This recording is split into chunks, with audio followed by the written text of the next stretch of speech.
intala jaarsaa wajji ciisuu didde halkan guutuu malaayikaan isii abaaraa bulti.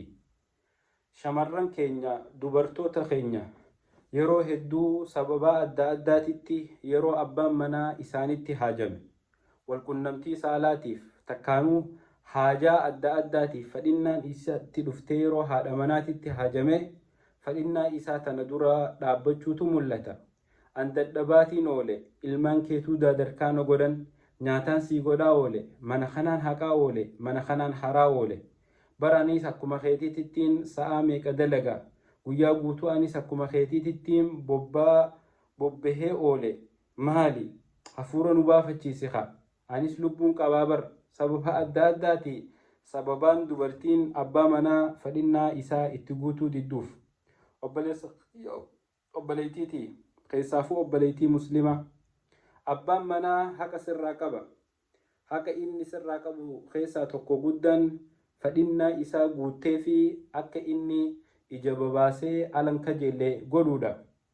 Suma ka abbaan manaa keetii akka ala kajeelu gootu isaaf hin babbareeddu isaaf hin urgeeffattu isaaf hin tottolfattu yeroo inni fadhetti haaya jettee fadhinnaa isaan guutuuf booda narratti fuudhe na dhiisee deeme ala kajeela tabiraa janajjan sumata tana jettee dachii garagalchitu hanga aruuzaaf bareeddee saahiboota kee bira dhayxu abbaa manaa kiyyaan gammachiisa jettee mana keessatti isaaf hin tottolfattu hanga ajaja saahiba keetii alaa gootu abbaa manaatiif mana keessatti ajaja isaa hin gootu.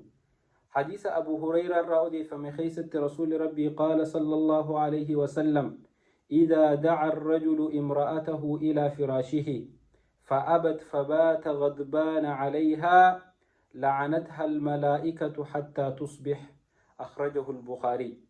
حديث فمن خيسة رسول ربي أكنجان إذا دعا الرجل امرأته إلى فراشه يرو أبان منا haadha mana isaa gara firaashaatitti akka isaa wajjin ciistu yaame fa'abat isiin diddee sababaa saniin fabaata ghadbaana calayhaa haala isitti aareen abbaan manaa san sababaa isiin fadhinnaa isaa guutuu dhabuutiin yoo inni sababaa saniin itti aaree bule la'anatha almalaa'ikatu malaayikaan isiidha abaaraa bultii hattaa tusbiha hanga bari'uttii jedhe. Bari'uus hanga isiin fadhinnaa isaaf guutee isa gammachiisutti guyyaa kana guutuu isiin abaarsa malaayikaa jala oolti. Hadiisa kana Bukaariitu gabaase. Dubartoota keenya as keessatti iflaala. Abbaan manaa kee nyaata qofarraa dantaan qabu. Abbaan manaa kee ilmaan isaa qofaan biizii irraa tahuu dantaan qabu.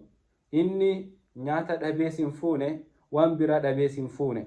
Siqqanani'uuf sitti gammaduuf si wajjin bashannanuuf fadhinnaa isaa guuttachuuf si fuudhe fadhinnaa isaaf guutuun ammoo sirratti dirqama haala dadhabdee jirtuunillee abbaa manaa keessan lakki ani hin danda'u jettee qalbii cabsuu osoo hin taane suuta waliigalteedhaan yeroo naa kanni hafuuraan baafadhaalleen akkuma garuu an dadhabaatiin oole suutuma nurraa jee maali gurbaan oowwa harkarratti deema jettee abbaa manaa kee fadhinnaa isaa keessatti gad hin caccabsin.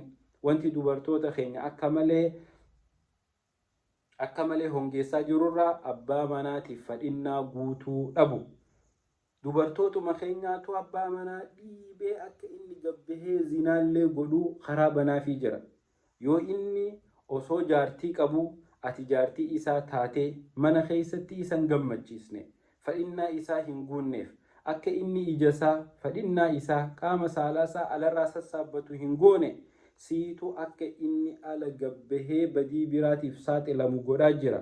Jaarsa kee mana keessatti qabadhu gammachiisi fadhinnaa isaa guutuuf urgaawiif dhiqadhu babbareedi tolfadhu diddibadhuuf san hundi jaarsa keetiif halaali malee gizee aruuza dheeyxuu fi gizee ganda dheeyxuu qofaa miti sa'aan ati babbareeffattee ummanni way maarreen numa tolfatte laala direessi laala shiitaysi laala abaayaa isii jaal ummata biraa faayidaa takka illee qabdu jaarsa keetiif tolfadhu gammachiisi fadhinnaa isaa guutiif rabbi isin hundaahu walii isin haa galchu jaarsallee haala kajeeluu miti mana isaa keessatti gammadu rabbi isa haa godhu jaartii hunda tajaarsa isaanii gammachiistu rabbi haa godhu. Assalaamu alaikum.